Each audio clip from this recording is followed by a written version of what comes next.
Bonjour Monsieur Pocardessac. Bonjour Diane, bonjour Eric.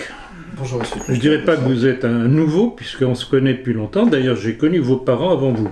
Oui, c'est exact. Vous aviez Avant correspondu vous, avec donc mon vous père. êtes un ancien.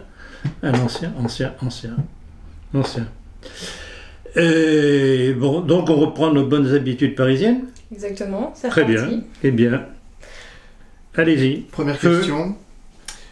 Bernard Scarsini, ex-directeur de la DCRI, a mis en examen pour de nombreux chefs d'accusation tels que violation du secret de l'enquête, trafic d'influence, détournement de fonds publics, compromission, entrave aux investigations, faux en écriture publique et usage de faux, recel de violation du secret de l'instruction. Pouvez-vous éclaircir cette Il n'y en a pas affaire? plus. Non. Si, enfin, c'est celle que j'ai notée en tout cas pour cette enquête. Bon, eh bien, je dirais qu'il est à l'image de son ancien patron, Sarkozy. Puisque c'est Sarkozy qui l'a nommé. Qui l'a nommé à la tête de la DCRI. C'est lui qui a géré, Squarcini, sous les ordres de Sarkozy, qui a géré l'affaire Mera. Aux aspects tellement curieux, cet homme que l'on savait être membre de la DCRI, qui tutoyait Squarcini comme un vieux pote. Et puis un beau jour, on nous dit que c'est l'assassin de ceci, de cela, l'affaire de Toulouse et autres, Montauban je crois aussi. Et donc on encercle son appartement avec le GIGN ou je ne sais plus quoi encore. Et au moment où on commence à tirer sur ce Mera, il dit « Mais pourquoi vous voulez me tuer ?» Et alors là, on garde tout de même un certain nombre de points d'interrogation, disant « Mais voyons, il y a quelque chose qui ne va pas là. » Comment? On sait qu'il est collaborateur de la DCRI, et maintenant, pof, c'est plus le pote de Squarcini, on lui tire dessus. D'où les doutes sur la réalité de l'attentat, ou tout au moins des responsables de l'attentat. Et c'est tout le problème de ces attentats sous fausse flag, comme on dit, sous fausse bannière, qu'en fait ce sont des moyens de dresser la population française contre le monde musulman, au bénéfice de qui? Selon la bonne vieille formule, à qui profite le crime? Voilà pourquoi votre question est intéressante, c'est que ça remet en lumière non seulement tous ces magouillages du personnage, qui vont avec celle, je le répète, de son patron, ex-patron, mais le rôle très douteux qu'il a joué dans l'affaire Mera. Mais du coup, pourquoi c'est lui aujourd'hui qui est sous le feu des juges? Alors, le problème de la justice en France est très mystérieux. Alors, incontestablement, il y a un aspect gauchiste dans la justice française, et parmi les gauchistes, il y a de curieux personnages qui sont relativement nos alliés potentiels, notamment parce que certains sont pro-palestiniens, sont pas particulièrement pro-sionistes, je dis certains, pas tous, et qu'il y en a aussi qui, par leur esprit quelque peu anarchiste, aiment mettre le bazar partout. Donc, l'une de ces trois possibilités éclaire un petit peu pourquoi brusquement certaines affaires qui sont connues depuis longtemps, brusquement remontent à la surface. Est-ce que c'est dû à la période électorale? Ah, évidemment, évidemment. Donc, On est en plein donc c'est jeu de l'Élysée billard. qui- On est en plein jeu de billard. C'est l'Élysée. C'est pour salir Ouais, un peu Sarkozy. et- Sarkozy, bien qu'à la place de Hollande, moi je préférais avoir un Sarkozy face à moi, plutôt qu'un Juppé ou qu'une Marine Le Pen, ou qu'un Fillon. Moi je préférais un Fillon, soit Marine Le Pen, soit Fillon, c'est pas compliqué. Dès que l'on devient français, nos ancêtres sont gaulois. Que vous inspire cette déclaration de Nicolas Sarkozy? Il sait pas quoi faire pour se faire bien voir des milieux de droite, et religieux aussi d'ailleurs, parce que il n'y a pas plus catho que lui comme maintenant, il n'y a pas plus nationaliste que lui en ce moment, mais votre question interpelle, comme on dit. Est-ce que vous ne trouvez pas curieux que tous ces milieux républicains prennent comme ascendance, pour se faire bien voir, les Gaulois, pas l'héritage de Clovis? Pourquoi? Parce que l'héritage de Clovis, c'est quoi? C'est le baptême de la France à Reims. Et ça leur convient pas du tout. C'est pour ça donc, que c'est nos ancêtres les Gaulois. Et alors, il y a une chose très curieuse, c'est que je suis tombé il y a pas longtemps, il doit y avoir dans un numéro d'il y a 3 mois environ, de la revue Militant, qui est l'organe du Parti nationaliste français, sur un article du jeune Rouennais, que vous avez connu, qui lui aussi, nos ancêtres les Gaulois. Clovis ne connaît pas. C'est aussi une formule consacrée. Oh, mais consacrée par qui?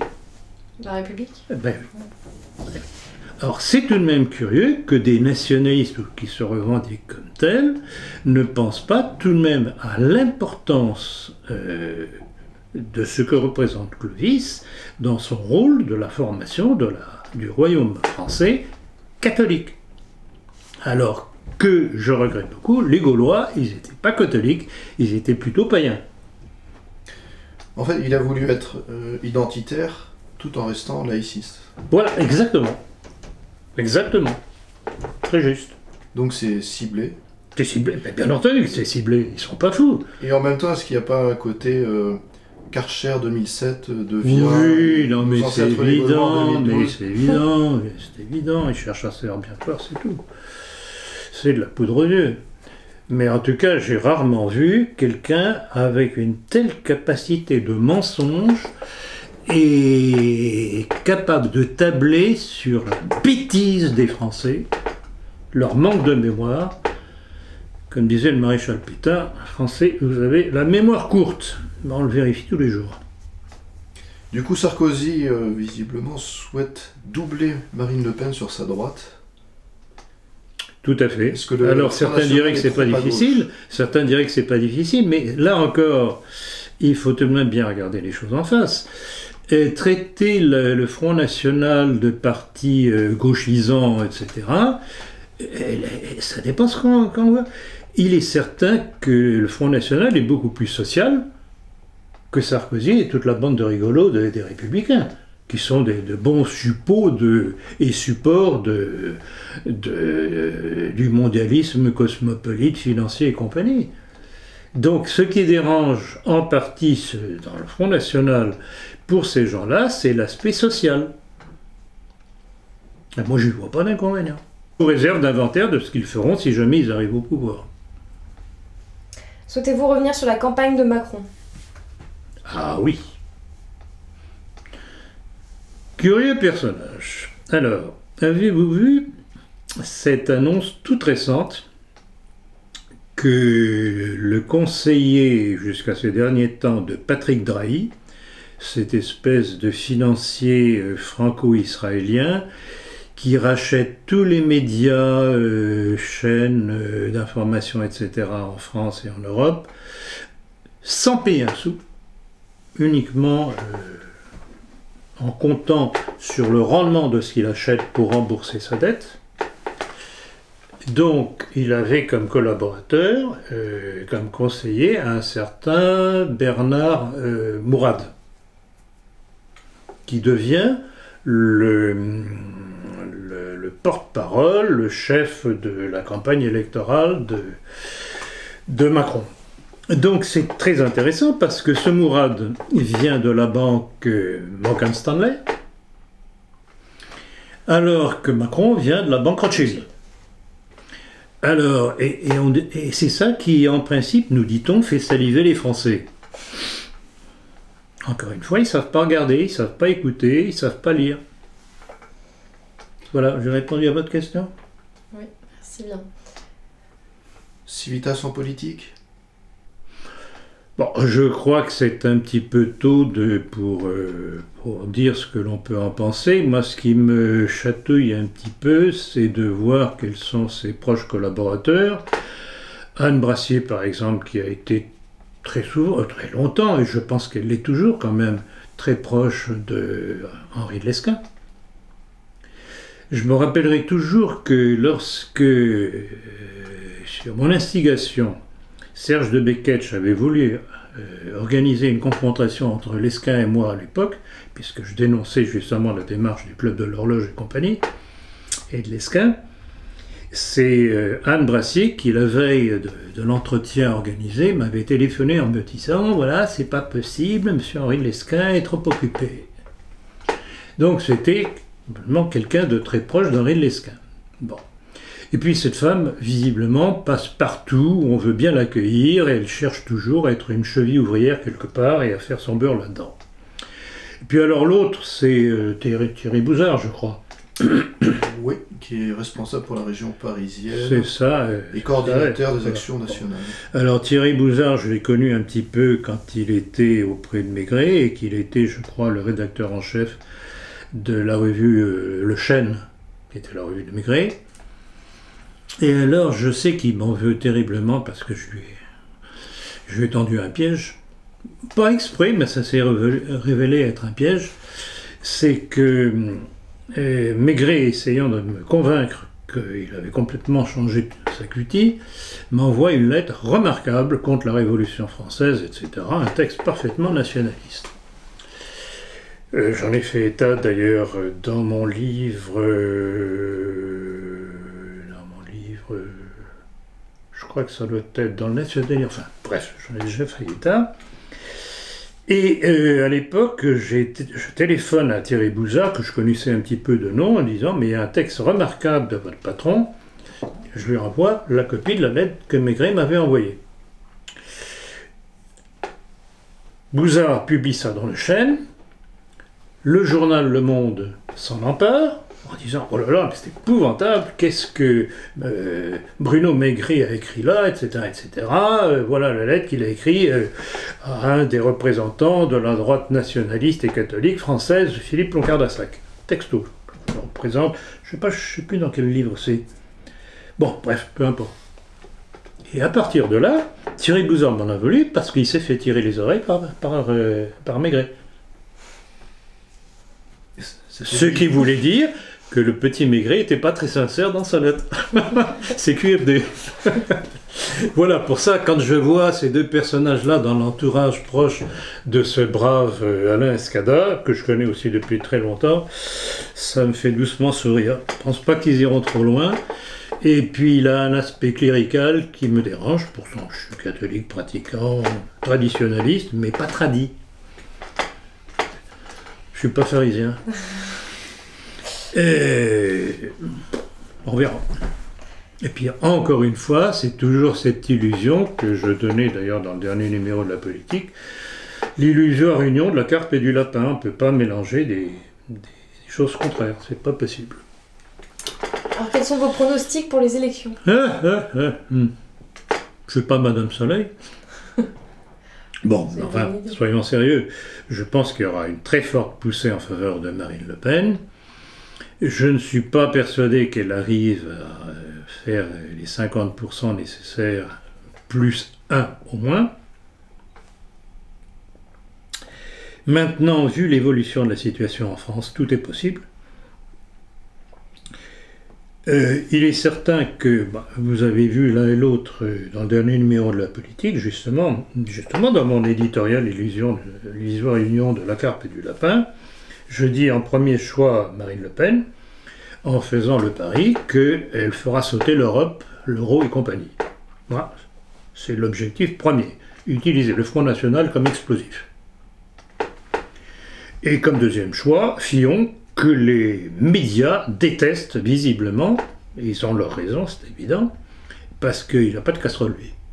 Contrairement à Sarkozy, Juppé et compagnie, qui sont deux repris de justice, enfin, poursuivis par la justice encore aujourd'hui, et qui curieusement passent à travers tous les trucs, parce qu'il est tellement flagrant qu'il est mêlé à tout ça, et curieusement il passe à travers. C'est même bizarre. Donc les médias sont contre Juppé, fondamentalement, fanatiquement. Contre Fillon. Contre Fillon, et sa valeur d'enseignement.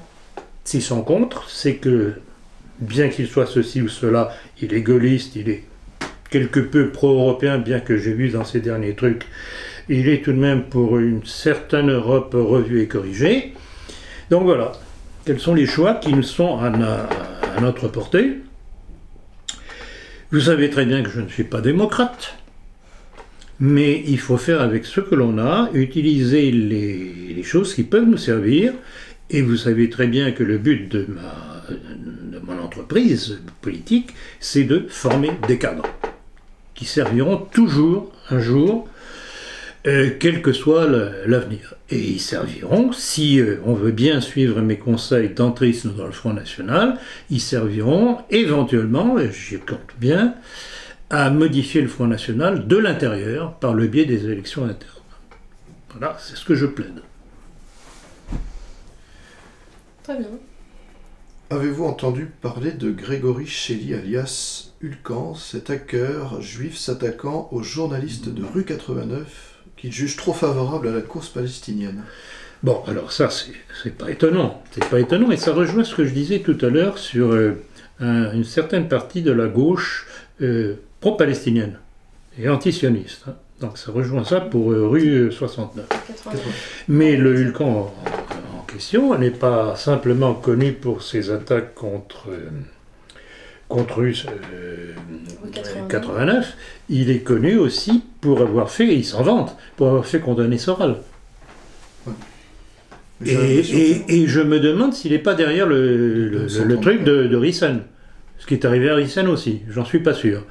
Mais donc voilà, ce sont des chasseurs de sorcières, hein, ces gens-là. C'est vrai que traditionnellement, l'extrême gauche en France était plutôt anti-sioniste. Quelle a été la première réaction de gauche contre les conséquences de la Révolution dite française, contre l'abolition des corporations et l'interdiction de toute reconstitution de loi de défense, de structure de défense du monde du travail? Ça a été qui? Ça a été les Toussenel, ça a été les Sorel, ça a été les Proudhon, qui étaient socialistes. Mais des socialistes qui n'étaient pas marxistes encore, qui n'étaient pas, et qui étaient anti-sémites. Donc vous voyez, on retrouve une filiation dans une certaine gauche avec cette première réaction contre ce qu'avait fait la Révolution dite française. On retrouve encore cette tradition aujourd'hui.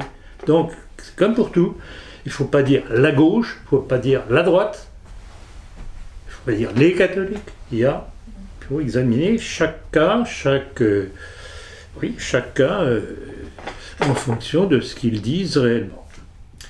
Il y a un livre d'Arnaud Imatz qui est sorti sur la fausse distinction droite-gauche. On pourra peut-être l'étudier et en parler la prochaine fois.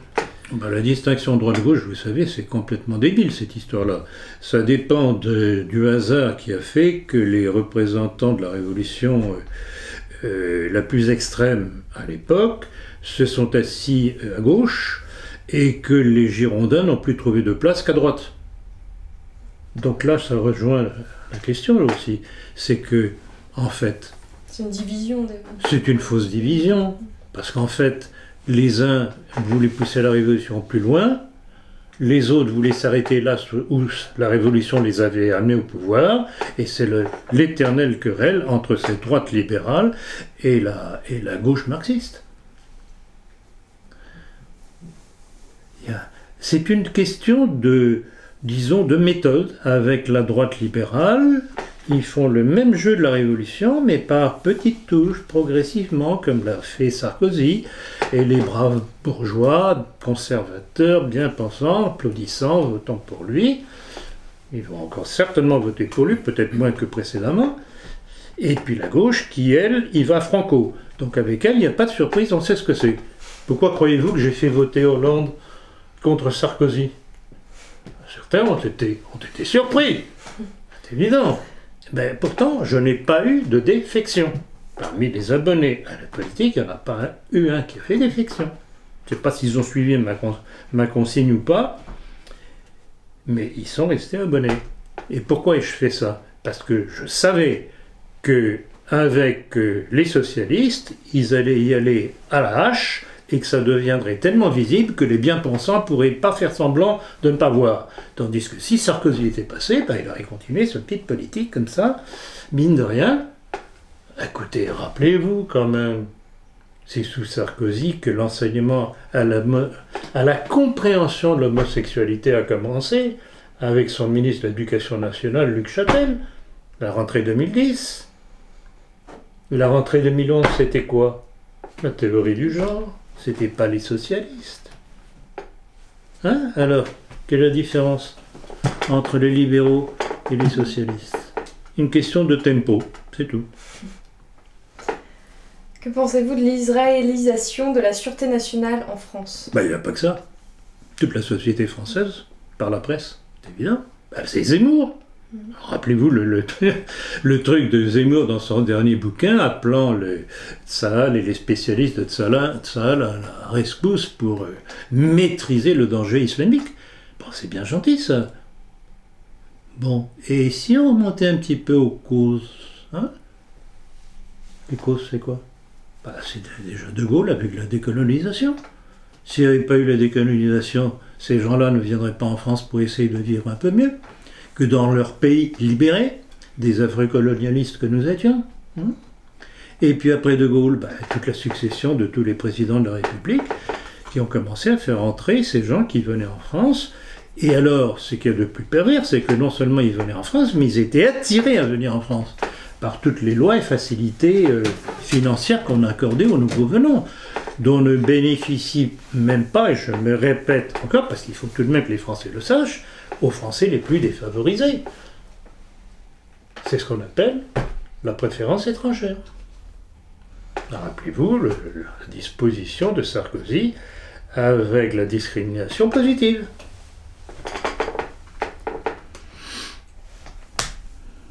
Et du coup, la question qui en découle dans cette israélisation de la politique française, pouvez-vous nous parler des Sayanim?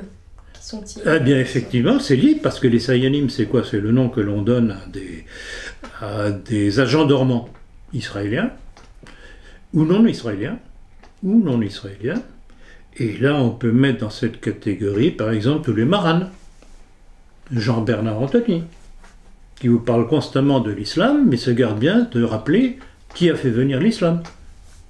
Quelles sont les causes? Remonter. Moi, quand je vois quelqu'un qui critique l'islam et d'autres choses, sans remonter aux causes, je me dis ou bien tu es un crétin, ou bien tu es un suspect.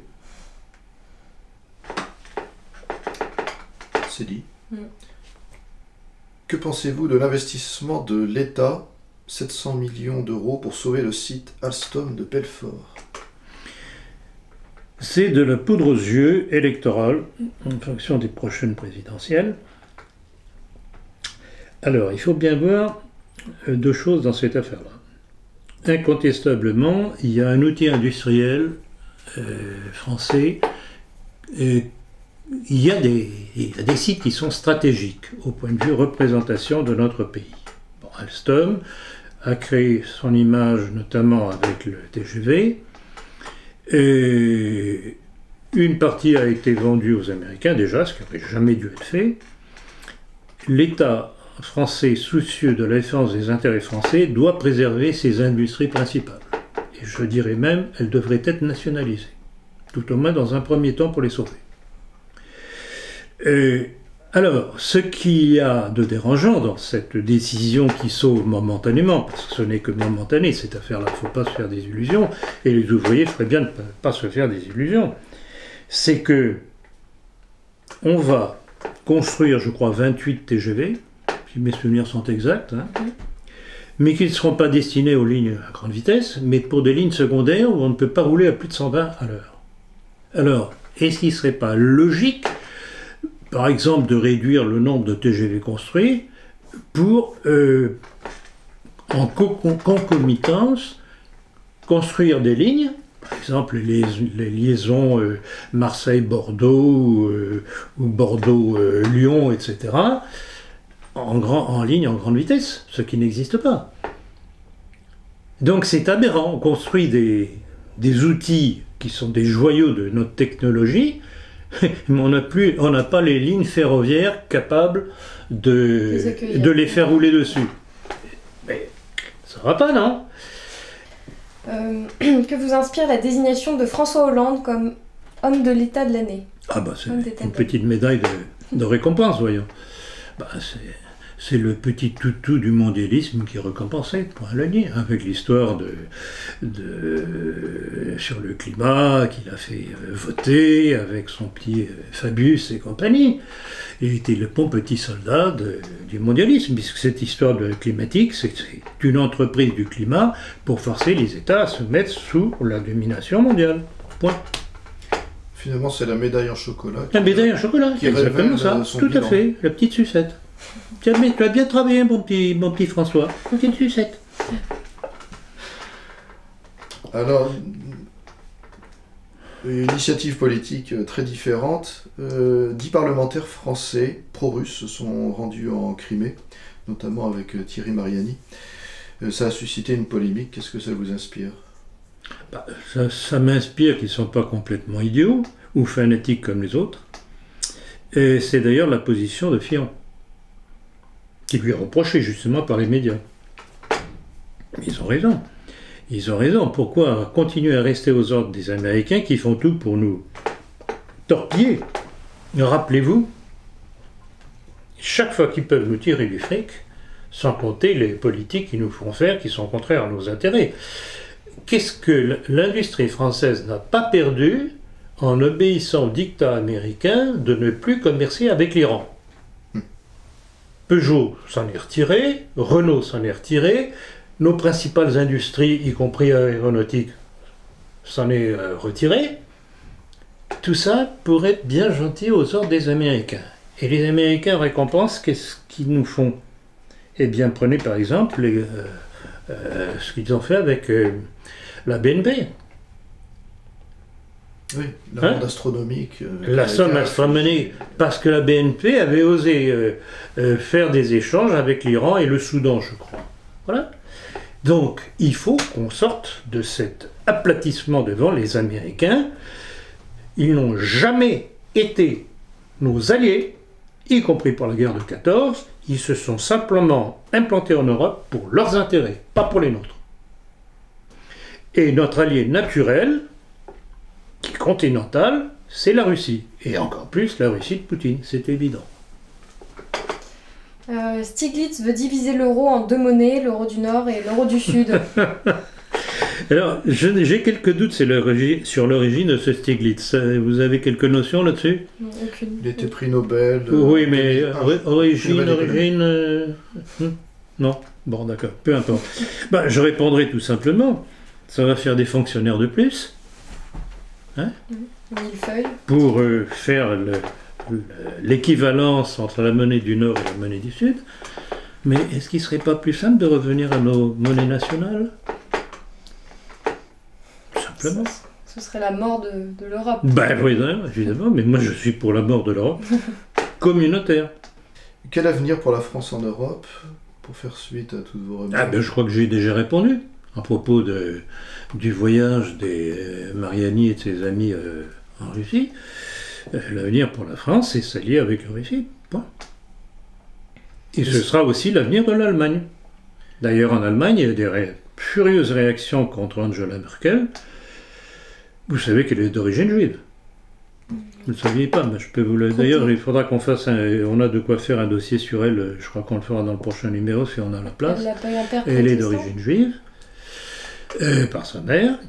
Et je rappellerai aussi que là, on dit, on a quelques bonnes preuves de ça, qu'elle était un agent de la Stasi.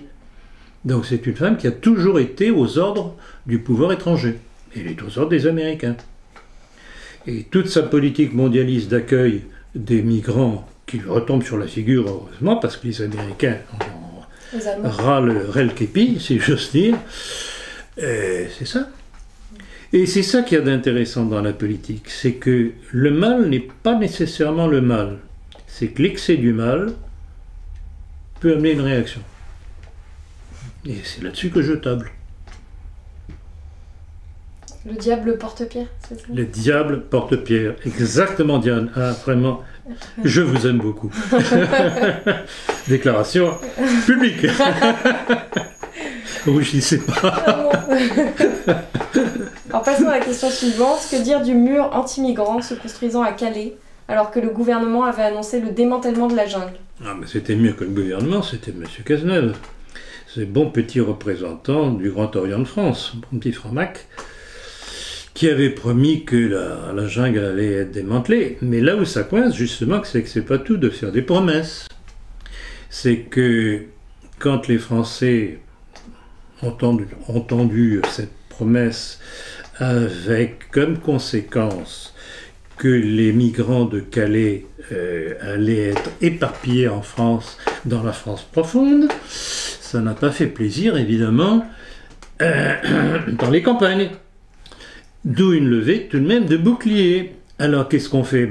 On ne tient pas parole et on élève un mur, contrairement aux volontés des populations locales de Calais. Donc ils sont pressés. Ils veulent imposer l'immigration, ça provoque des réactions, alors ils ne savent pas comment faire pour s'en dépêtrer. Et pourtant ils veulent continuer. Parce que, écoutez, c'est tout de même invraisemblable. On nous fait pleurer avec les attentats, etc. D'accord, je n'ai pas mon genre de pleurer, moi je préfère dénoncer l'ennemi, mais pas celui que l'on croit. S'ils veulent réellement se battre contre l'islam et ce que cet islam extrémiste fait, on pourrait quand même commencer par couper les pompes aspirantes et fermer les frontières. Or, c'est le contraire que l'on constate.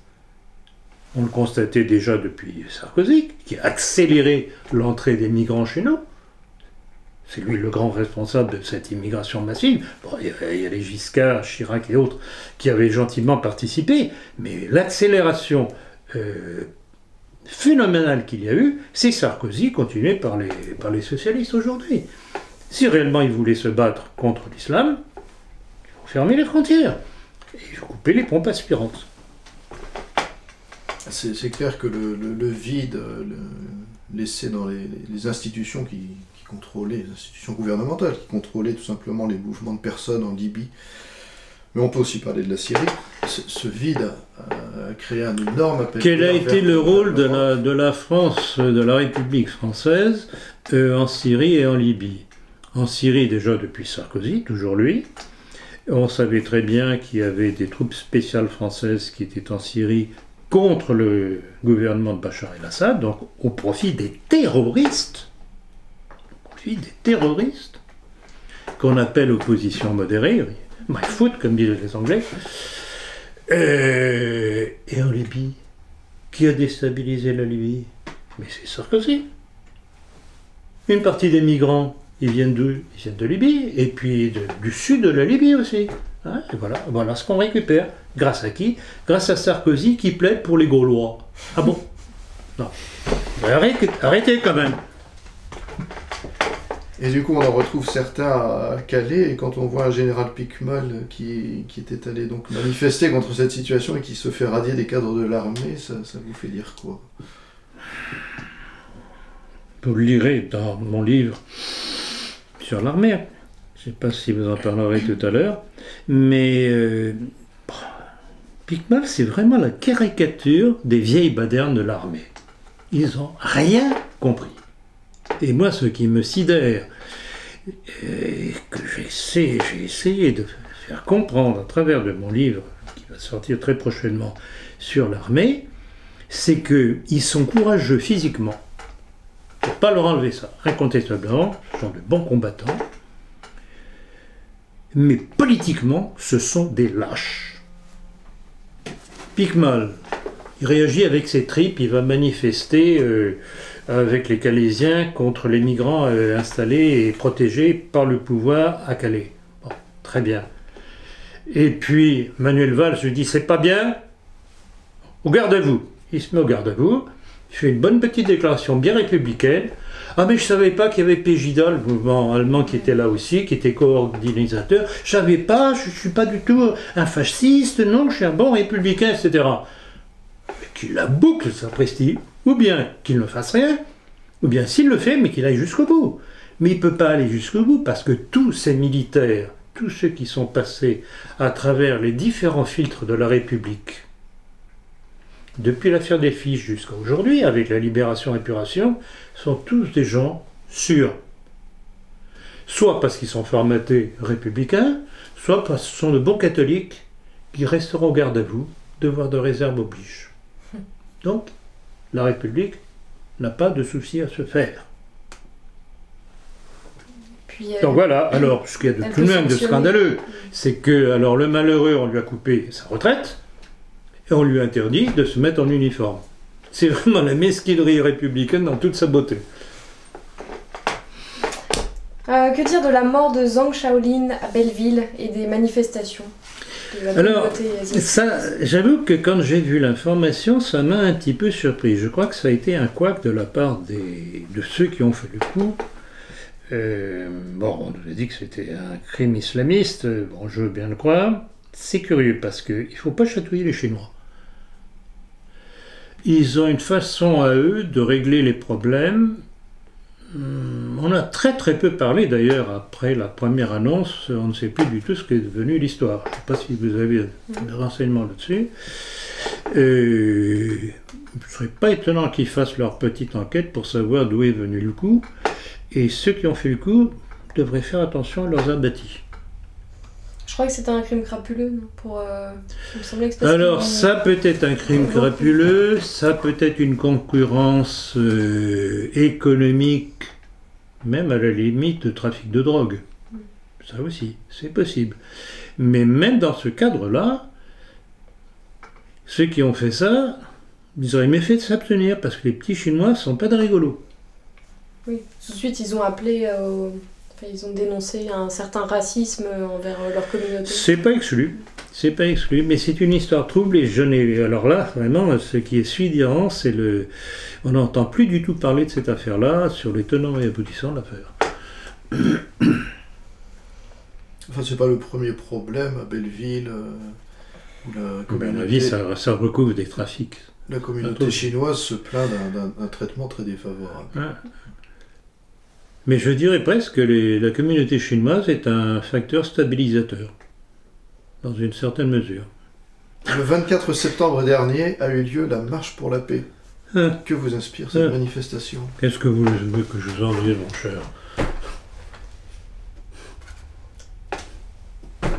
C'est quoi? Il y avait tout là-dedans. Il y avait des pro-palestiniens, il y avait des pro-israéliens, il y avait des gens de gauche, il y avait des cathos. Ah, pleurons mes frères, la paix, la paix, la paix. Ouais. Quand on veut la paix, si vite pas de chaîne, parabellum, comme on disait, il faut choisir ses alliés, c'est tout. C'est pas possible. L'être humain est l'être humain, et surtout quand on a comme allié des tordus qui passent leur temps à mettre l'huile sur le feu dans l'humanité tout entière, et je désigne clairement le sionisme international et le judaïsme international, on ne peut pas avoir la paix. Parce qu'ils ont besoin des affrontements des communautés pour pouvoir installer leur pouvoir. La guerre des mondes, la guerre des civilisations. Donc pleurer pour la paix, ça ne sert strictement à rien. C'est une effusion de bons sentiments. C'est tout à fait Baba Cool et compagnie. C'est Weird World. Et il y avait même des représentants du Parti communiste, donc il y a aussi un aspect pacifiste, gauchisant, enfin gauchiste plutôt, communiste, dans cette affaire-là, qui essaye toujours de retirer, de tirer parti de certaines réactions pleines de bons sentiments. Syndrome de Stockholm et compagnie. Le grand maître du Grand Orient, Christophe Abbas, dénonce un dévoiement de la laïcité.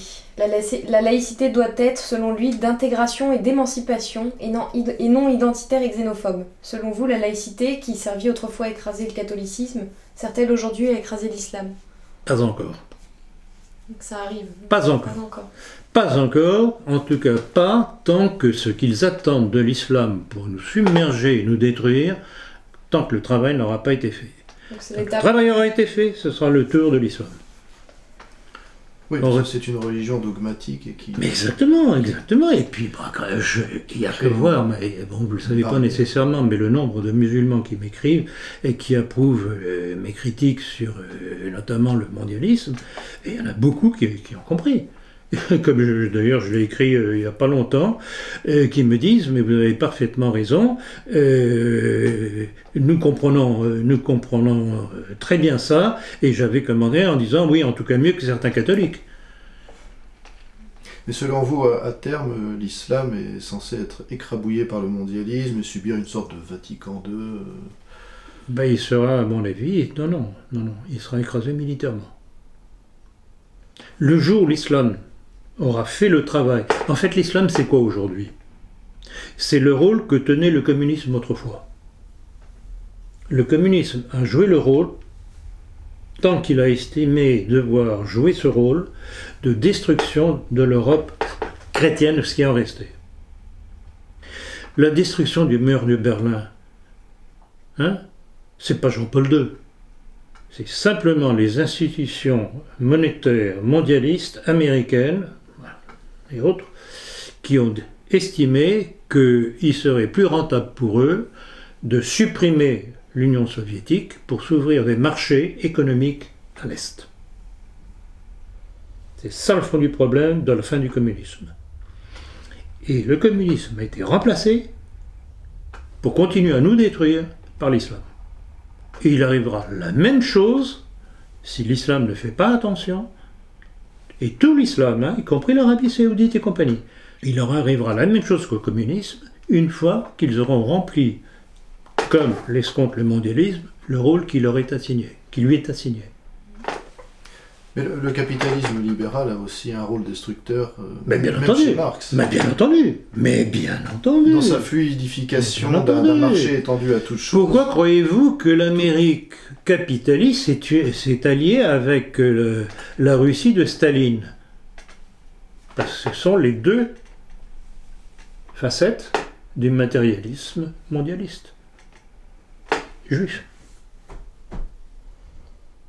Qu'il soit aux États-Unis ou qu'il soit à Moscou, de l'époque. Les 50 ans de Chiré en Montreuil et Synthèse nationale, un commentaire? Oui. C'est ce que j'ai dénoncé dans le dernier éditorial de La Politique, là.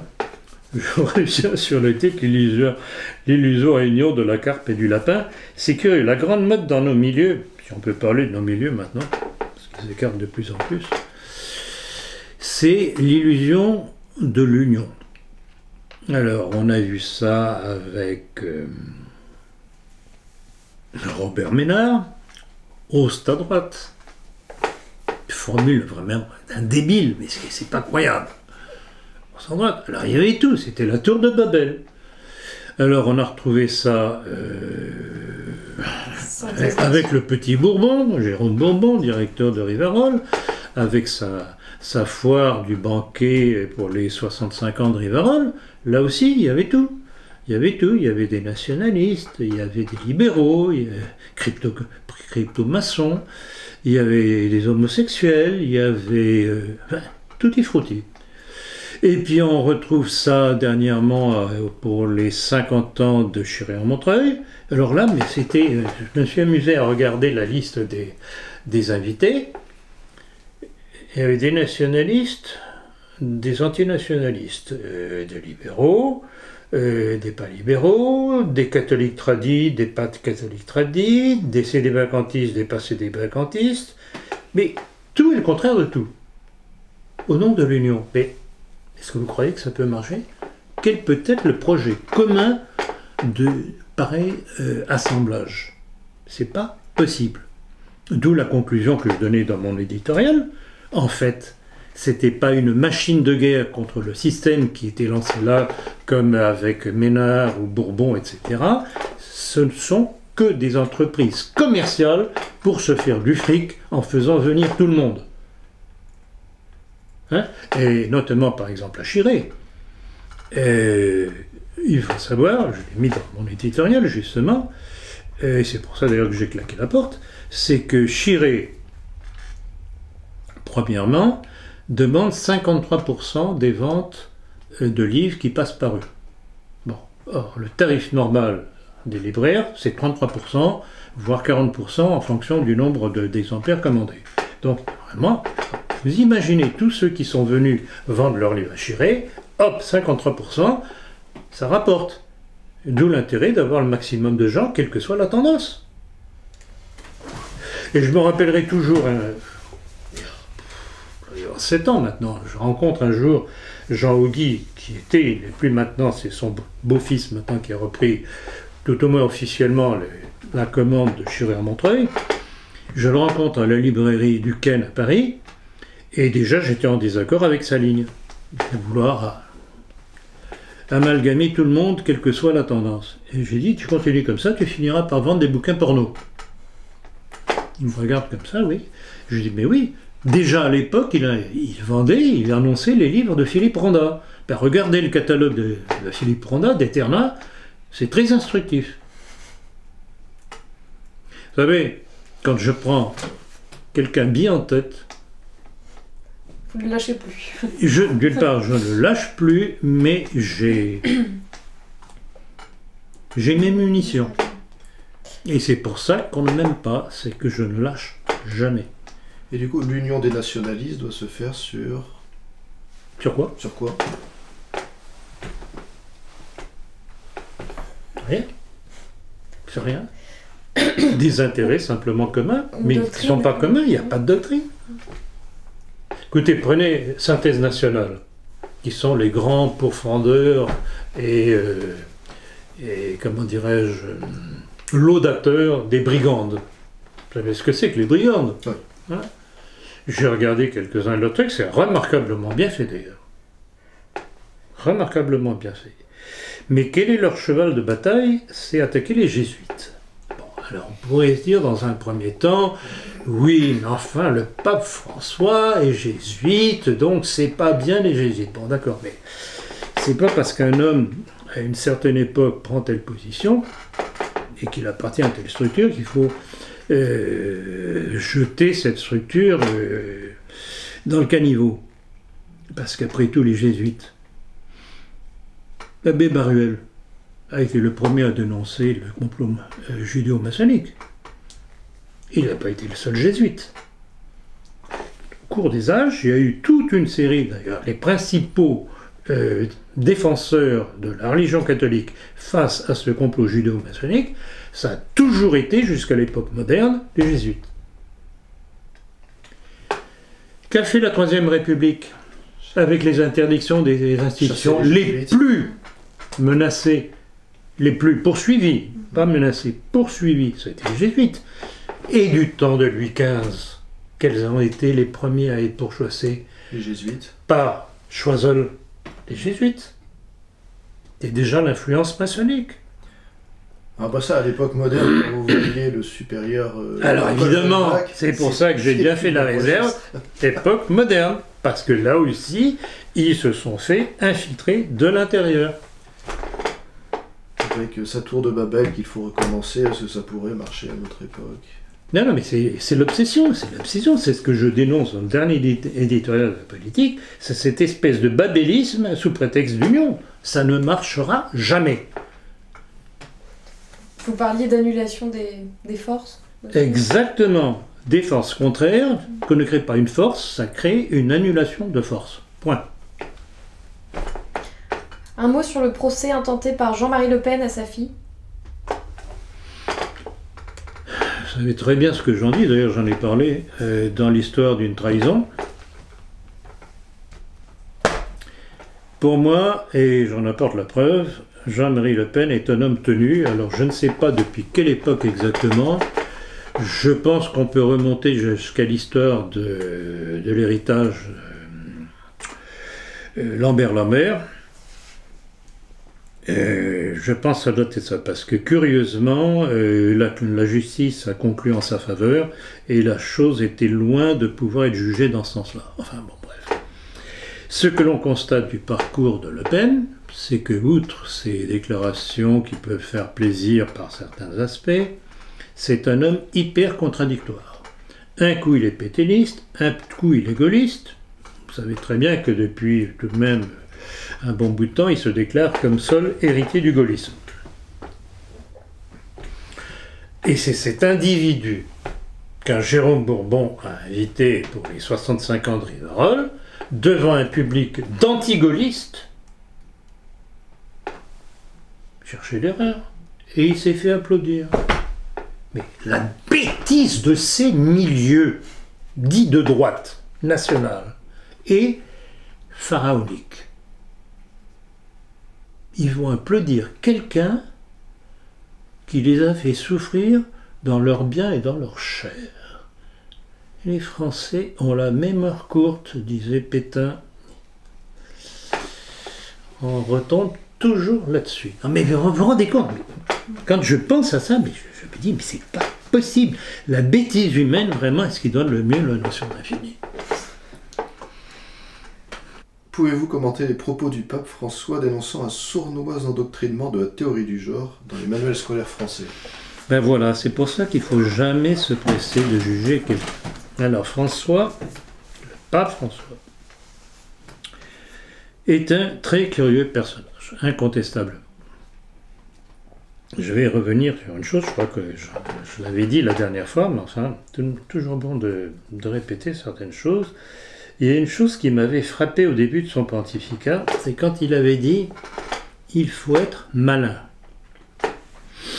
Bon, d'accord, je veux bien, mais enfin, il faut tout de même faire attention, à force d'être malin, on risque de se prendre les doigts dans le tapis. Et j'ai l'impression, alors, quelles sont les pressions qui jouent sur Rome? Et encore une fois, je vais revenir sur l'affaire de la démission de Benoît XVI. Comment Benoît XVI a été mis à la porte parce qu'il commençait à être dérangeant.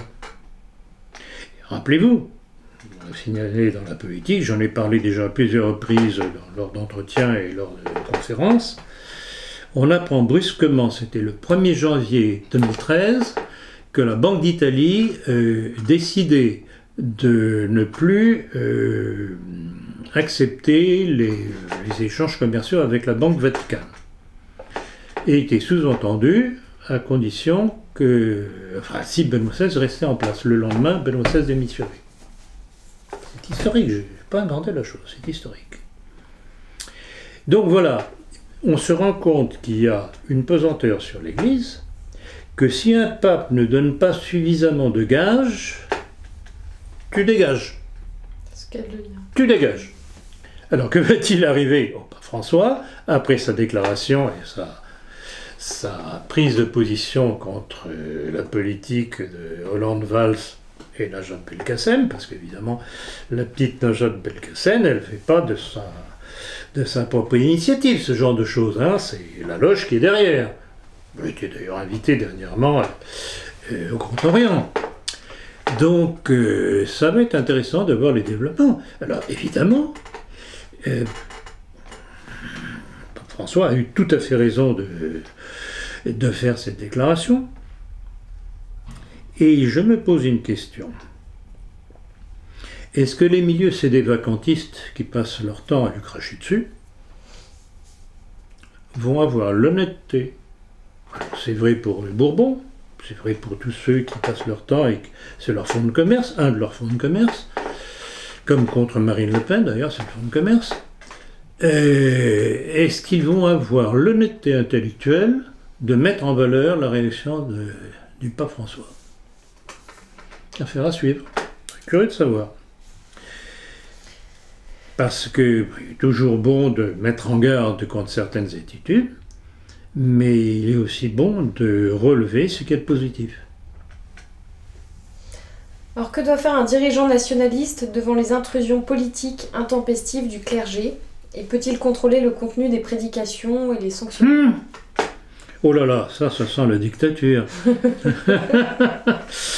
Bon, alors ça c'est une question très intéressante.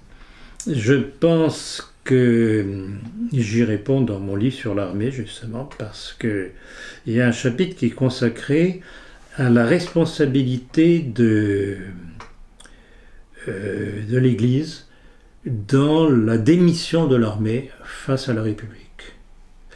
Et je m'appuie sur un texte, dont le texte d'un certain abbé Philippe Marcy, de la Fraternité Saint-Pilice, qui plaidait que finalement le pouvoir est un reflet de la volonté divine. Vous avez bien entendu. Heureusement que vous êtes assis. Voilà. Voilà ce que certains milieux de la Fraternité Saint-Pilice tradit, en opposition avec le modernisme, en principe, et vous savez, c'est absolument faramineux. Or, si on creuse un petit peu cette affaire-là, ça répondait à l'époque où Sarkozy était au pouvoir, et c'est Sarkozy qui a libéré les héritages et les donations à la Fraternité Saint-Pilice et à la Fraternité Saint-Pierre. Moyennant quoi, les deux fraternités, au moment des élections 2012, ont fait voter Sarkozy. Voilà le dessous des cartes. Alors, qu'est-ce qu'on peut faire contre ces gens-là? Bon, aller les sortir de leur perchoir quand ils prêchent, en leur disant tu la boucles, elle est fiche le camp à la sacristie. Pas évident quand même. Si, il y a un moyen très simple qu'en général ils comprennent très bien, c'est ne plus verser d'argent. Et j'ai quelques échos que les donations à la fraternité Saint-Pédis et Saint-Pierre sont en chute libre. Ils ne comprendront que comme ça. Et encore, je n'en sais rien, parce qu'ils sont tenus par de multiples bouts. Vous savez très bien, les uns et les autres, j'ai déjà signalé à plusieurs reprises, que le grand responsable des finances de la fraternité Saint-Pédis était un juif, maître Maximilien Kra, qui non seulement est juif, mais qui est un juif sioniste.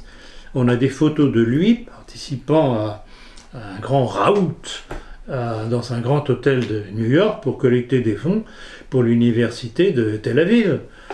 Et voilà l'individu qui tient les finances de la fraternité Saint-Pédis. Mais écoutez, il faut être sérieux peut-être, non? Voilà, donc on ne peut lutter, non pas en les arrachant de leur perchoir quand ils disent des âneries, mais en dénonçant ce qu'ils disent. Et puis, ça fera son chemin. Très bien. Je suis un pacifiste dans mon genre, relativement. Enfin, il n'y a pas quand même que les prêtres de Fraternité Saint-Pédis. Ah bah attendez, il y a les modernistes aussi, évidemment, mais enfin eux sont dans leur rôle. Si j'ose dire. Est-ce qu'il n'y a pas un travail au niveau de la formation aussi du clergé? Mais justement, alors là, c'est justement, et là vous touchez un des points que j'ai souvent dénoncés, c'est que du temps de Monseigneur Lefebvre, les séminaristes et les jeunes prêtres étaient formés contre, à combattre l'influence et le danger de la maçonnerie. Aujourd'hui, c'est terminé. Le séminaire des cônes, terminé, on n'en parle plus. Si vous avez des informations contraires, dites-le moi, j'en serais réjoui. Mais ça, j'y crois pas. Et alors, bon, c'est pas à proprement parler un clergé, mais certaines prédications dans l'islam ou dans le judaïsme qui se font en France et qui sont répréhensibles. Alors justement, là aussi, ces milieux dits tradis, ils font tête baissée dans le panneau de l'anti-islamisme. Mais encore une fois, qui nous impose cet islamisme, cet islam, hein? D'où ça vient? J'en ai parlé tout à l'heure, De Gaulle avec la décolonisation qui a été le point de départ, tous nos présidents de la République avec le coup d'accélérateur avec Sarkozy, Hollande. Bon, Sarkozy et Hollande, c'est pas simplement eux, c'est ce qu'il y a derrière, c'est-à-dire le lobby judéo-maçonnique qui dirige la politique française depuis la Révolution dite française. Tout est là. Tant qu'on ne veut pas le voir, il n'y a pas de complot, tout va très bien. Question suivante, concernant les fantasmes qu'ont certains nationalistes sur la Russie et l'appel qu'ils souhaiteraient faire notamment à Poutine, leur demande d'aide ou pour ouvrir Alors, ça c'est aussi une caractéristique de cette droite nationale, voire nationaliste, de faire appel aux autres pour régler leurs propres problèmes pour lesquels ils sont incapables de se battre eux-mêmes. Pour commencer par ça. Pas trop même, point à la ligne. Moi, je défends l'alliance avec Poutine, je ne tiens pas du tout à ce que les Russes soient installés à Paris. Ça sert à rien. Les Russes ont leur rôle dans, comme pouvait l'avoir l'Allemagne du Troisième Reich. Hitler n'a pas su comprendre le rôle qu'il pouvait avoir sans faire la guerre. Ils sont à la transition entre l'Europe de l'Ouest et l'Europe de l'Est, et l'Asie, pour la Russie. Il y a non seulement des intérêts communs complémentaires, ils ne sont pas communs, ils sont complémentaires, et on a aussi des intérêts face à un ennemi commun que sont les États-Unis sionistes. Donc, il faut s'appuyer sur des alliés, mais il ne faut pas demander à cet allié de venir faire le travail que nous devons faire nous-mêmes. Sinon, on n'est que des vassaux, une fois de plus. On change de vassalité. Donc c'est toujours la même chose. Nos milieux, c'est une bande d'incultes, de paresseux, qui ne travaillent pas, qui ne connaissent pas l'histoire de leur pays, et qui attendent tout des autres de l'extérieur. Voilà, c'est ce que je condamne. Donc ça sert à rien d'arrêter de tapiner en casquette burger coca pour les tapiner en chapka. Non, vodka. Chapka vodka. Entendez, c'est noté. Pouvez-vous commenter les tensions diplomatiques entre la Russie et les États-Unis au sujet du conflit syrien? Ah oui. Bah, là encore, c'est un magnifique exemple, odieux exemple, de l'hypocrisie judéo-américaine. Est-ce que vous savez que les États-Unis ont fait un raid contre les troupes de Bachar el-Assad en pleine trêve signée conjointement par John Kerry, qui, je tiens à le rappeler, est membre des Skull and Bones, c'est-à-dire la version américaine des Illuminés. C'est le massacre qu'il y a eu. Il y a eu 80 ou 83 soldats syriens de tués dans ce raid, une centaine de blessés, donc en pleine trêve signée conjointement par les Américains et les Russes. Et maintenant, Kerry demande une enquête pour crime de guerre contre la Russie à cause de ces bombardements. Cherchez l'erreur. C'est incroyable. Leur capacité de mensonge, et évidemment, ils bénéficient de toute la presse qu'ils tiennent. Qui tient la presse, tient les cervelles de l'électeur, comme on dit. C'est incroyable, cette capacité de mensonge. Alors, ils viennent se plaindre des victimes civiles que feraient les bombardements syriens et russes, parce que les Américains n'ont jamais fait de victimes civiles dans leurs bombardements, que ce soit dans la Deuxième Guerre mondiale, y compris sur la France. Hein, les bombardements de Rouen, du Havre, etc., y compris la banlieue parisienne et Caen, etc., n'ont jamais fait de victimes civiles. Les bombardements au phosphore des anglo-américains et canadiens sur Dresde, hein, avec 3 vagues successives pour que tout le monde soit bien brûlé, dommage collatéral. Hein. Et c'est ça qui vient nous donner des Hiroshima, Nagasaki. C'est fabuleux. Cette hypocrisie américano-sioniste et protestante, c'est fabuleux. Maintenant, 9 intervenants en Syrie, plus une dizaine de groupes terroristes principaux. Que pensez-vous de l'analyse de Thierry Meyssan à propos de tous ces intervenants? Alors Thierry Meyssan, ben voilà encore un exemple d'un homme de gauche qui fait d'excellentes analyses. Donc ça rejoint ce que je disais tout à l'heure. Bon, Thierry Meyssan est ce qu'il est, il a des goûts particuliers, c'est son problème, mais il fait des analyses pointues, il n'est pas dupe, ça il faut le saluer. Et quelqu'un qui travaille. Et quelqu'un qui travaille, exactement quelqu'un qui travaille. Non, ce sont, bon, chacun a des caractéristiques personnelles, bon, on ne va pas rentrer dans le détail, ce sont des affaires personnelles. Mais moi, ce qui m'intéresse, ce sont quels sont ceux qui voient clair et qui apportent leur pierre à la dénonciation du complot contre lequel nous devons lutter. Et Thierry Meyssan en fait partie. Mais du coup, avec ce grand nombre d'intervenants, est-ce que la situation n'est pas inextricable? Alors, bon, Bachar el-Assad n'a pas été renversé, c'est pas le chaos total, mais c'est suffisamment le chaos pour que cette opération de déstabilisation, finalement, ait réussi d'une certaine manière. Rappelez-vous ce texte que je cite très souvent de Michael Ledeen, qui était un néoconservateur américain dans son livre The War Against the Terror Masters, la guerre contre les maîtres de la terreur. Un fameux culot, là encore. Et dans lequel il disait la question n'est pas de savoir s'il faut déstabiliser, mais comment déstabiliser. Et il parlait de la Syrie, de l'Iran, de l'Irak, du Liban, etc., etc. Donc, et ça, le livre est paru en 2002. Donc on voit très bien la progression. Ceux qui veulent effectivement, au Moyen-Orient, c'est rendre tous ces pays ingouvernables, que ce ne soient pas des pays suffisamment forts pour s'opposer à l'hégémonisme israélien dans la région. Tout est là, sans compter le problème des prix de pétrole, bien entendu. Mais donc, par exemple, les Américains ne se retireront jamais de la Syrie tant que Bachar el-Assad... Mais même si Bachar el-Assad s'en va, prenez l'exemple de l'Iran quand Mossadegh a été renversé, qui était franchement un nationaliste iranien. Ils ont mis quoi? Ils ont mis ce pseudo-Shah d'Iran, qui était un soldat de fortune, qui n'avait aucune tradition quelque peu royale ou impériale iranienne, un vulgaire soldat de fortune, qui était l'homme des Américains, et qui a poursuivi tous les nationalistes iraniens à l'époque, avec la Savak.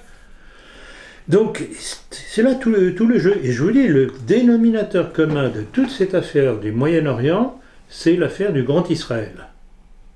Eretz Israël, le Grand Israël. Tout est là, c'est l'obsession messianique qui se vérifie sur le plan régional, mais qui compte sur l'ensemble mondial, justement, pour appuyer son appui à cette promesse biblique, disent-ils. Il y a une loi américaine qui est passée contre l'Arabie Saoudite, donc on peut poursuivre, quand on est citoyen américain ayant subi un dommage dans les attentats du 11 septembre, on peut poursuivre l'Arabie Saoudite. Alors, c'est très curieux. Bon, je pense que c'est curieux, oui. C'est curieux parce que, en principe, jusqu'à présent, l'Arabie Saoudite est un élément clé des Américains au Moyen-Orient. C'est un allié.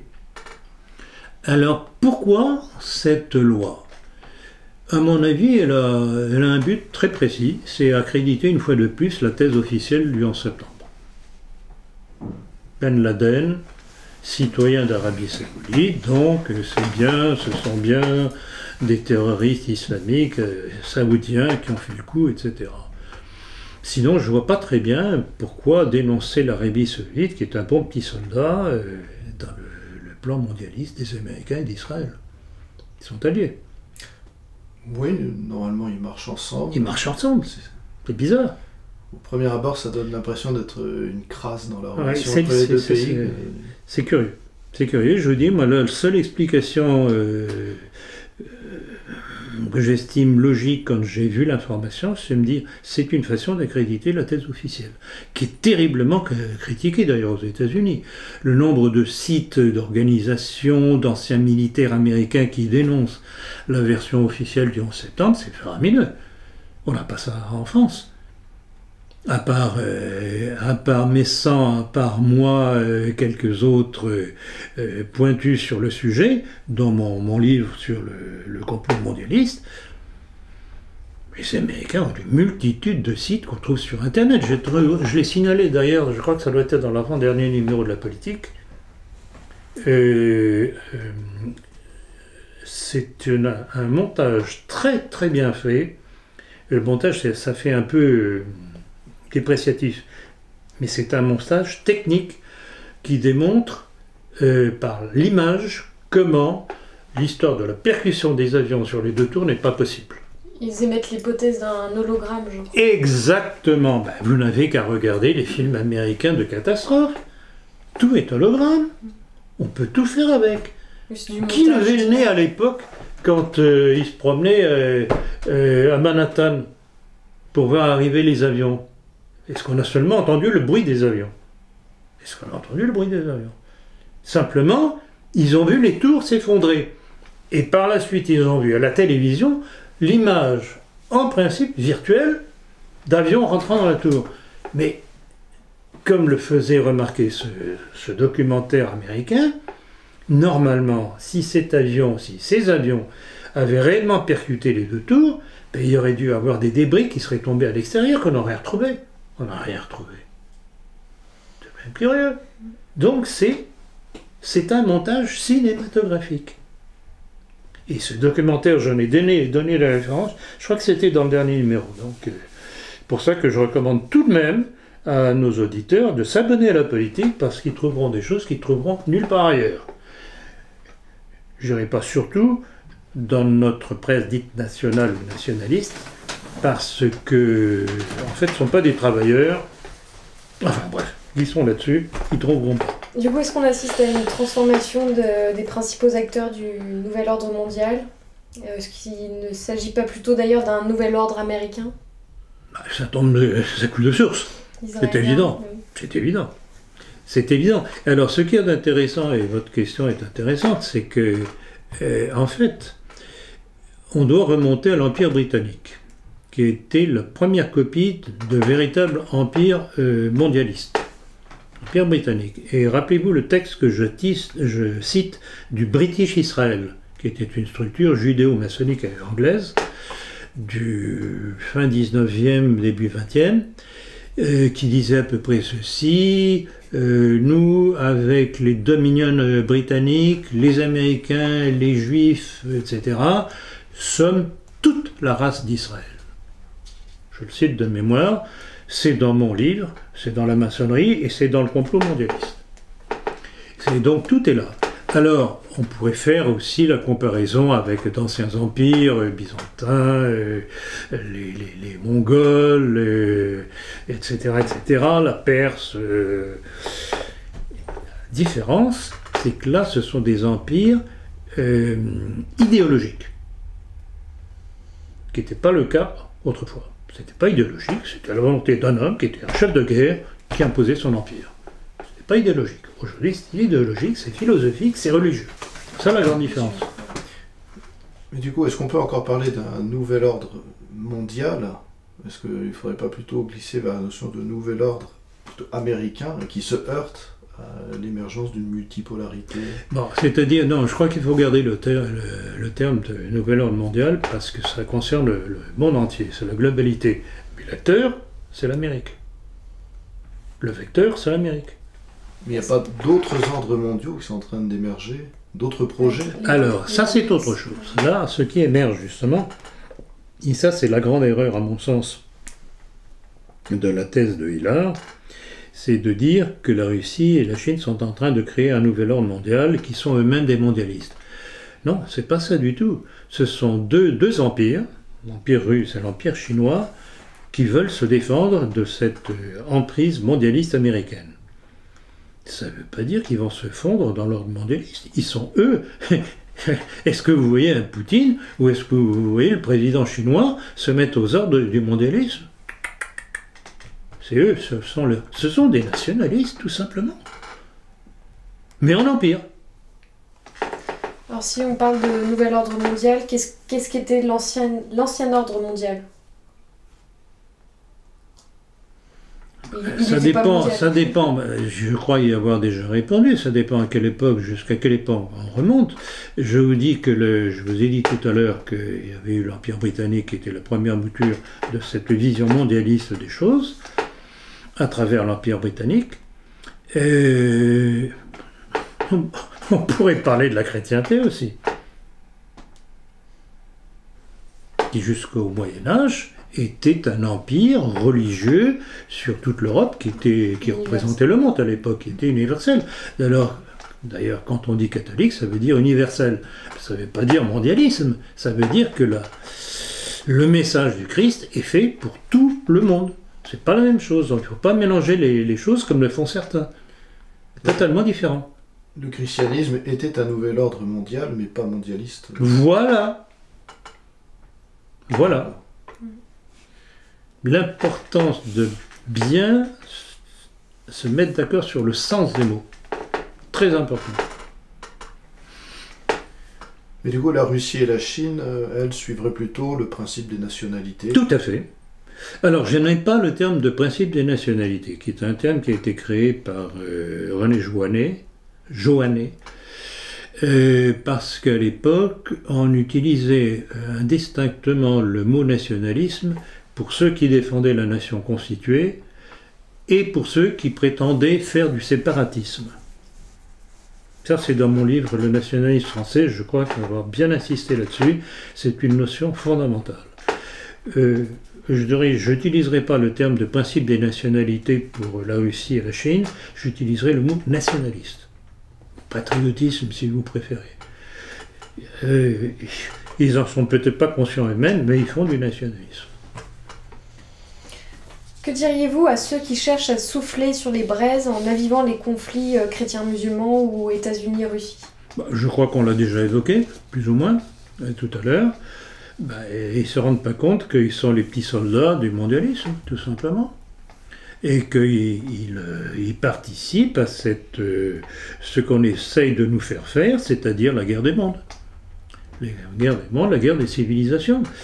Moi, je ne suis pas pour qu'on installe l'islam en France, mais à la limite, s'ils veulent l'islam dans leur pays, pourquoi pas? Mais chez eux. Chacun chez soi, point à la ligne. C'est pour ça qu'on peut s'entendre. Mais chacun chez soi. Et rappelez-vous le nombre de fois où j'ai rappelé cette fameuse déclaration que je cite dans le nationalisme français, entre autres, et dans le complot mondialiste, de ce vice-ministre de la culture iranien, c'était en 1993, je crois, et je n'avais trouvé ce document que dans le quotidien du soir belge, le soir, où ce ministre du culte iranien annonçait que l'Iran avait proposé au Vatican une alliance contre l'athéisme et le mondialisme. 93. On a des adversaires communs, donc on a des intérêts communs. Et on peut les défendre tout en restant chacun avec notre culture chez nous, chacun chez soi. Pourtant simple. Je suis contre toute tour de Babel. Que pensez-vous de Theresa May, de sa politique de l'emploi et de son plan éventuel de réindustrialisation de l'Angleterre? Alors c'est très curieux. Bon, cette personne, je ne la connaissais pas, elle était, à mon avis, assez inconnue du public, sauf peut-être britannique, je n'en sais rien. Mais elle est surprenante parce qu'elle vient de proposer la préférence nationale, tout simplement. En demandant aux industries anglaises d'engager de préférence des citoyens britanniques. C'est tout le contraire de ce qu'a fait Sarkozy, avec sa discrimination positive, puisqu'au nom de la soi-disant intégration des immigrés, on donnait la préférence à l'immigré par rapport aux Français de souche. Donc elle fait tout le contraire. Elle fait du nationalisme, elle aussi, sans le savoir peut-être, mais c'est une position nationaliste. Très intéressant. Et d'ailleurs, alors ceux qui disent, mais c'est la ruine, la sortie de l'Europe, etc., mais regardez l'Angleterre. Ah oui, mais regardez, la bourse, la livre plonge. Ah oui, mais la bourse anglaise monte. Pourquoi? Et parce que comme la livre s'affaiblit, les fabrications anglaises vont être vendues plus facilement. C'est évident. Donc le commerce, il va mieux marcher. Donc voilà l'intérêt de la sortie de l'Europe. Entre autres. Ouais, la perte de valeur d'une monnaie n'est pas une mauvaise chose. Bah, évidemment. Donc, l'essentiel, c'est que, d'abord, dans toute politique économique d'une nation, il faut d'abord faire une économie tournée vers l'intérieur. Une économie capable de travailler en autarcie. Ce qui veut dire d'abord pour l'intérêt général de la nation, de ses citoyens. Si en plus on peut faire de l'exportation, etc., oui, mais ce n'est pas le but premier. Le but premier, c'est d'être indépendant et de fabriquer pour nos nationaux avec des entreprises nationales. Et apparemment, Theresa May l'a compris. D'où un plan de réindustrialisation. Exactement. Avez-vous un commentaire sur le rachat de Monsanto par Bayer pour 59 milliards de dollars? Vous imaginez ce que ça représente, 159 milliards de dollars? Non, absolument pas. On a du mal à s'imaginer. Mais ce que l'on peut tout de même avoir comme commentaire, réaction, c'est dire, pour qu'ils arrivent à libérer pareille somme, vous vous rendez compte des bénéfices faramineux que ces entreprises pharmaceutico-chimiques et compagnie peuvent faire dans l'année. Étonnez-vous après du poids de ces lobbies pharmaceutiques et autres sur la politique. Pourquoi croyez-vous que certains produits Monsanto et compagnie, et d'ailleurs de firmes fameuses, les vaccins américains, l'histoire du Twitter ou du vaccin que dénonce le professeur Joyeux, le vaccin qui est dangereux avec l'adjonction du vaccin avec les vaccins contre la diphtérie, le tétanos et la polio, qui est dangereuse par son support, un support chimique qui peut provoquer la sclérose en plaques. Eh bien, regardez le mystère de la santé avec notre chère Marisol Touraine, il n'est pas question d'y toucher parce qu'il y a le poids du lobby pharmaceutique américain. C'est GlaxoSmithKline, je crois, qui en est le fabricant. Et il y a aussi Sanofi. Et imposé par l'Europe. Et imposé par l'Europe. Donc voilà, c'est ce qu'on appelle la plutocratie. Le poids de la finance sur la démocratie. Que pensez-vous de la Déclaration internationale des droits sexuels, qui, je crois, commencerait à partir de 10 ans, et qui est promue par l'ONU?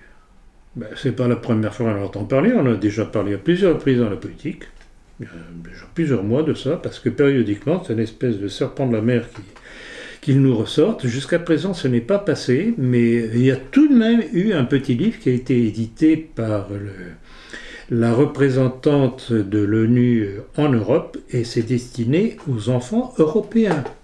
Européens. Et on l'avait fait remarquer dans la politique, justement. Or, cette représentante de l'ONU en Europe s'appelle... Comment elle s'appelle déjà? Prénom... je ne me rappelle plus son prénom, mais en tout cas, son nom c'était Jacob. Curieux. Hein? Pourquoi pas? Pourquoi pas? Mais en tout cas, retenez ça, je cite la chose, et elle avait fait imprimer une plaquette qui recommandait, mais c'était quasiment dès le berceau, c'est-à-dire apprendre aux enfants ce que c'est que la masturbation, etc., etc. C'est hallucinant. On est gouverné par des malades sexuels. Il y a malades sexuels. Il y a l'idée que les enfants n'appartiennent plus à Et leurs parents. bien entendu, ça va avec, bien entendu. Ben, ça, c'est le bouquin de Vincent Payon. Ce remarquable représentant de la communauté juive française. Dans son livre, la Révolution française n'est pas terminée. C'est remarquable. D'ailleurs, je vais y revenir cet après-midi dans ma conférence sur la démocratie. Donc c'est la République qui doit éduquer... oui, bien entendu. Mais c'est une notion marxiste aussi, puisque c'était déjà le thème du communisme. Or, le communisme, c'est quoi? C'est le marxisme. Et le marxisme, c'est quoi? C'est Marx. Et Marx, c'était quoi? Quelle était l'origine de Marx? On en revient toujours. C'est curieux comme on revient toujours au même dénominateur commun, le monde juif. Destructeur, par nature. Alors, question suivante. Destructeur et pourrisseur. Pourrisseur. Oui, pardon. Julian Assange, qui affirme qu'Hillary Clinton a vendu des armes américaines à l'État islamique. Que pensez-vous de cette déclaration? Ben, c'est évident. C'est évident. C'est évident. Elle n'est pas la seule responsable. Elle a été en tant que...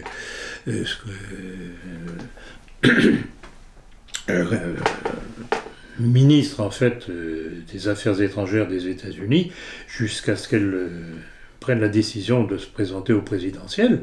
Elle a été représentante de la politique américaine partout dans le monde, donc au Moyen-Orient, il est évident. Mais on le sait, c'est connu et archi-connu que les Américains donnent des armes à l'islam, tout en prétendant combattre l'État islamique. C'est invraisemblable comme duplicité. Je reviens là-dessus sur ce que je disais tout à l'heure. Cette capacité de duplicité américaine, c'est fabuleux. Ils disent une chose, ils font le contraire. Vous devenez brusquement très pensif. Hein. C'est un empire, ils créent la réalité, ils font ce qu'ils veulent. Hein. Ils créent la réalité. Vous l'avez dit, ils créent la réalité. Shimon Peres est décédé. Vous avez un commentaire sur l'œuvre de l'ancien président israélien? Ah oui, sur l'œuvre. Sur l'œuvre. Un massacreur. Un massacreur de Palestiniens. Qui a eu son rôle dans la guerre des 6 jours. On l'a cité dans la politique dernièrement, justement, à propos des crimes de guerre israéliens, où ils ont assassiné des prisonniers égyptiens qui s'étaient rendus. Assassinés. Alors, les lois de la guerre, c'est les lois de la guerre tout de même. Un prisonnier, ben, il est couvert par les accords de Genève, et il est prisonnier, point à la ligne. On ne le liquide pas. Ben alors, ils l'ont liquidé. Et Pérez était aux commandes à ce moment-là. Donc ce sont des assassins. Alors, curieusement, dans le monde israélien, il y a tout de même des Israéliens qui se rendent compte que ça va trop loin. Et il y a tout de même des réactions. C'est pour ça que là encore, il ne faut jamais mettre tout le monde dans le même panier. Il y a des juifs qui sont honnêtes. Pas la majorité, mais ça existe.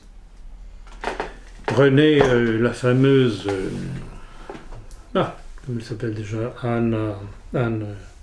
bon, bref. En tout cas, c'était une juive qui a dit ça, qui avait dénoncé la police juive de la pensée. Ça veut bien dire ce que ça veut dire. Est-ce que Benjamin Netanyahou est plus modéré comparé à Pérez? Vous voulez rire, ma chère? Vous voulez rire? Oh, Mais en fait, sans les États-Unis, Israël n'existerait pas. Tout est là. C'est pour ça que si Poutine, avec sa politique de lente destruction du socle américain par sa politique de dédollarisation y arrive, si on arrive à supprimer l'empire américain, ça mettra de l'ordre dans le monde et peut-être qu'on arrivera à une période de paix dans le monde, mais pas avec les manifestations de ces oiseaux dont on parlait tout à l'heure. Mais Israël est quand même équipé militairement. Netanyahou vient de passer un accord avec Obama, l'accord financier le plus faramineux qui ait jamais existé entre les États-Unis et Israël au point de vue fourniture d'armes. 38 milliards de dollars. Effarant. Et puis, c'est continue. Et je pense à dire une chose, c'est que et les États-Unis, et surtout Israël, ont très peur de la suite au Moyen-Orient. Si jamais les Russes arrivent à imposer leurs lois localement, Israël, avec les Iraniens et le Hezbollah libanais, aura des soucis à se faire. Parce que le Hezbollah libanais apprend à se battre. Déjà qu'il avait donné la pâtée aux Israéliens quand les Israéliens avaient cru pouvoir entrer comme dans du beurre au Liban en 2006. Rappelez-vous la guerre de l'été 2006. Ils ont bombardé les villes libanaises. Ils ont été obligés de battre en retraite. Sur le terrain, ils ont été... Passons aux questions un peu plus historiques. Nous sommes le 8 octobre. En 1967 était capturé Che Guevara. Pourriez-vous nous donner votre avis sur ce personnage? Ça, c'est tout le problème de l'Amérique du Sud.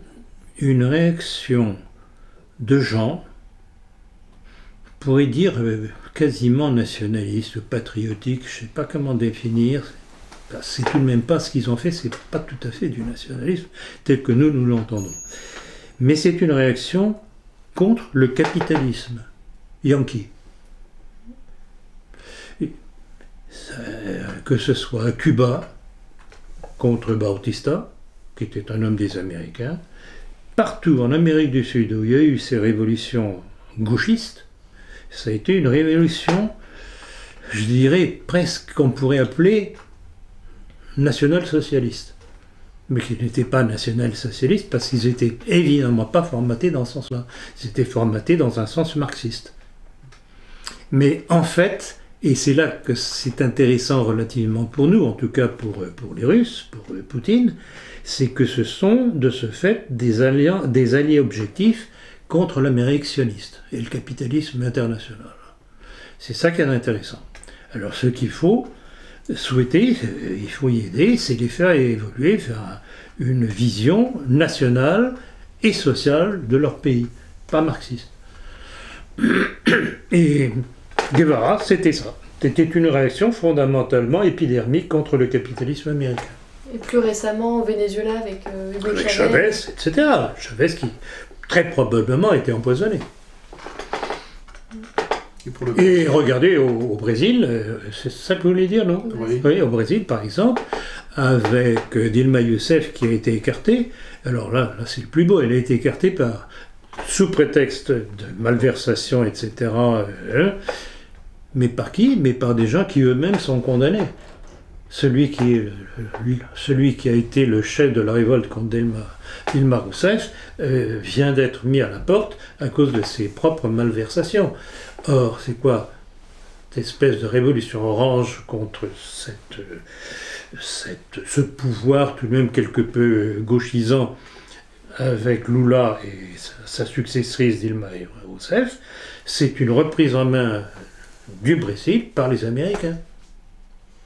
Pourquoi? Parce que le Brésil fait partie des BRICS, hein, qui travaillent avec la Russie et la Chine. Donc vous voyez, action, réaction, action, réaction, action, réaction. Oui, on dit que Michel Temer, le nouveau président, n'est pas... Exactement, mais c'est de lui dont je parlais justement. Et les négociations de Maduro avec les États-Unis, le successeur de Chavez, il a appelé les États-Unis pour négocier, discuter. Il a aussi appelé la Russie au même moment. Je crois qu'il essaie de noyer le poisson et de gagner du temps. Il est un peu sous pression avec les revenus du c'est pas pétrole. compliqué, mais là aussi c'est la même chose. Ce sont les Américains qui essayent de reprendre la main. Le Venezuela, c'est tout de même pas n'importe quoi. C'est un très gros producteur de pétrole. C'est évident. Non, c'est une lutte à mort, parce que les Américains se rendent très bien compte qu'avec la tactique de Poutine, ils risquent de perdre la main sur le monde. C'est une lutte à mort. Et c'est pour ça qu'on risque à tout moment les débuts d'une troisième guerre mondiale. Parce que pour eux, ça risque d'être la dernière solution possible pour essayer de s'en sortir. C'est rassurant. Question suivante, Eric. Êtes-vous monarchiste? Ça dépend ce qu'on entend par là. Alors, je suis pour le principe monarchiste. Mais le problème, c'est que je suis d'abord pour les principes, pas pour le prince. C'est-à-dire que s'il doit y avoir une restauration de la monarchie en France, il faut d'abord les principes et le prince pour couronner le tout. Mais pas le prince tout seul. Surtout quand on voit les deux prétendants, soit orléanistes, soit légitimistes, qui passent leur temps à faire des déclarations démocratiques et républicaines. Alors là... Puis alors, bon, il a peut-être une bonne bouille, moi je veux bien. Enfin, Louis XX, banquier, roi de France, ça fait tout de même un peu curieux. Donc je suis pour le principe monarchique, mais je dis bien les principes d'abord. Et rappelez-vous ce que j'ai écrit dans mon livre Le nationalisme français. Le nationalisme a émergé en France en réaction à l'abandon de la monarchie de droit divin face à la Révolution. Le nationalisme en France, c'est en fait la régence de la monarchie par défaut. Par défaut. Parce que la monarchie n'existait plus, elle avait cessé de remplir son rôle.